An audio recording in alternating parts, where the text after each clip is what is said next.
Hey everyone!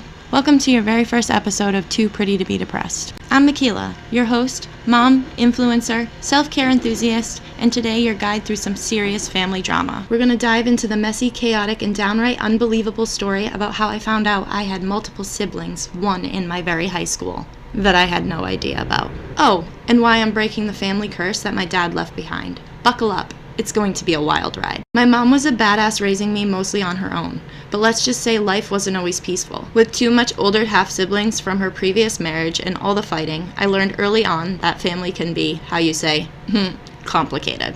As such a young child, with all the drama in my life, it was very traumatic. And my siblings to this day still don't think it had any impact on me whatsoever. They truly made me believe that fighting was the answer to everything. Slamming doors was normal. Screaming the words "I hate you" was a regular thing. Watching my older sister choose drugs was another regular thing. As I now have children of my own, I do not want to keep this going. I know how much pain and guilt, everything I've gone through as a child. I would never want my two babies going through that. But here's the real tea. Let's fast forward to high school when I thought things couldn't get any weirder. Oh, but it did. And if you went to my high school, you definitely already know this story. Imagine my shock when I found out I had a half-sister walking around the same hallways as me, and I had no idea she existed. Like, how do you even process that at 16? I literally could not control my emotions. I was confused, I was curious, I had tons of resentment, and then it went around like wildfire around that little small high school I went to, where not a lot of people knew that I didn't know my dad. And I also couldn't understand why this was happening to me. And I won't lie, I was a big asshole to her. That same sister wanted to be close with me, and I pushed her completely away. She was so excited to have an older sibling in her high school that looked exactly like her. Me, on the other hand, I didn't want anyone to know. I didn't want anyone to know my story and all the complicated shit that came behind it. I hated having to explain my story when I was in high school because people were really cruel and they didn't understand either why this was happening, or how it could even happen. Because this is the shit you only see in movies. Or so I thought, and then I realized that there was a lot of other people with the same similar story, which definitely made me feel less alone. Now please keep in mind, my dad was not in my sister's life either. Then ironically, when I turned 18, I got a Facebook message asking for a kidney, and a whole sob story about why my dad wasn't in my life. When my mom found out my dad reached out to me on Facebook, she was devastated. Not because she didn't want me to have a relationship with him, she was devastated that he was still lying to this day. She didn't want me to be manipulated the way she was. I mean, the man had a fake marriage. He was already married, and he hired a priest. He had my grandfather as his best man, which I don't know if that's a sign right there. Hello, Mom. I'm not sure if my mom was just naive or she didn't want to believe that he was such a bad person, but he was, and he still is. He's dead, so God rest his soul. It was probably because I didn't want to give him a kidney. I'm going to hell. And homeboy is definitely turning over in his grave right now for all the tea I'm sharing. But anyways, as I got older, it was like the sibling floodgates opened. Suddenly, more kids with my dad's last name started popping up. And at this point, I was like, how many more are there out there? The universe delivered. I'm not kidding. One year on my birthday, we decided a change of plans. And we went to some random little chicken spot and just got dinner. The next table over was my very own brother. Yes, from my dad. And how did we figure it out? Because of social media. I knew I had older siblings from my dad, but I didn't know who they were yet.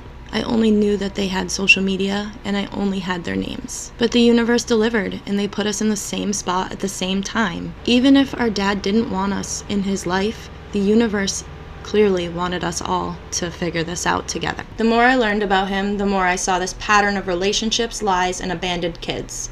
It was like he left a trail of broken families everywhere he went.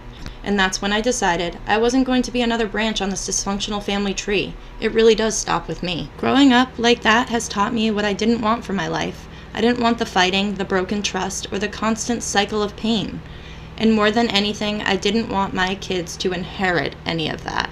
And speaking of the universe, I do have another side story. This one actually happened a few years ago when my family and I were playing a board game in our house. It was nighttime and we decided to step outside, and in that exact moment, a butterfly landed on one of our shirts. We decided to go inside and that same butterfly stayed on the shirt, or it moved from person to person, as if the butterfly was checking everyone out. Then the next day, I found out my dad passed away. And nowhere am I telling you guys that my dad was a butterfly, because we all know he was not a butterfly. And I truly believe that that was him somehow coming into my life now, saying he was sorry again, but the real way, and seeing all the people I was around and seeing how happy I was and how much he missed out on. I believe that that was his karma, and I believe that he is somewhere watching over or below or wherever he is, wishing he was a part of all of our lives. Because we're all pretty dope, and we all have pretty cool kids too. And those kids are starting to ask questions about, where's your dad, Mom?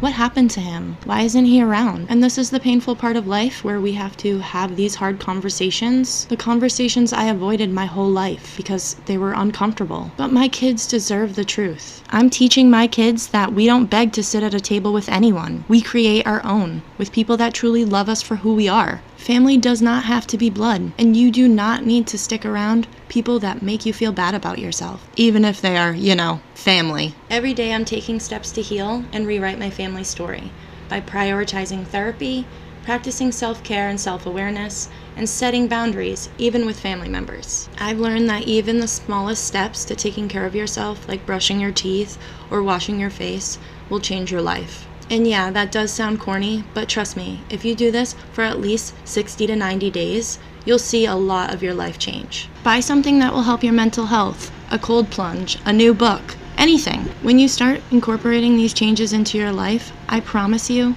a lot will change for you. When you show up for yourself, you can show up for others. It's not easy. Some days I feel like I'm carrying the weight of my entire family's past on my shoulders, but then I look at my children and I know it's all worth it. If you're out there trying to break cycles, let me tell you, you're not alone, and you're stronger than you think. It's messy, it's hard, but it's also the most important work you'll ever do. I want to hear from you. What's the craziest family story or generational trauma that you've faced? Send me your stories and I'll read a few in the upcoming episodes. Next time, we're diving into daddy issues and how they sneak into every part of your life. Relationships, parenting, you name it. See you there. Don't forget to subscribe, share this podcast with all your besties, and leave a review. It helps me help you. Thanks for listening.